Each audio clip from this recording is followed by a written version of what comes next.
Muba. Insiden kebakaran hebat kembali melanda wilayah Kabupaten Musi Banyuasin, Muba, Sumatera Selatan.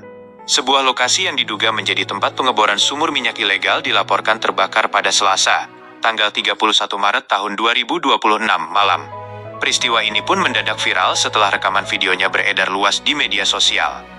Kronologi kejadian, kebakaran tersebut terjadi di area perkebunan kelapa sawit milik sebuah perusahaan di Desa Tanjung Dalam, Kecamatan Keluang, Kabupaten Muba. Berdasarkan pantauan dari video yang beredar pada Rabu, tanggal 1 April tahun 2026, kobaran api terlihat sangat besar dengan warna merah menyala yang menerangi kegelapan malam.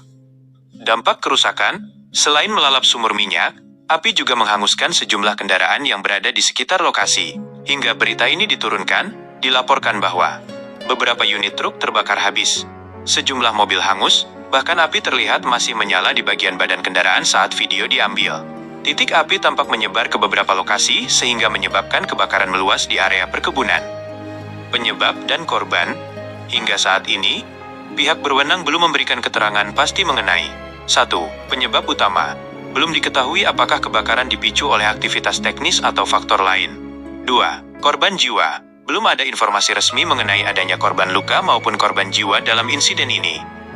Pihak terkait diharapkan segera melakukan investigasi lebih lanjut untuk menangani perluasan api dan menindaklanjuti dugaan aktivitas ilegal di lokasi tersebut.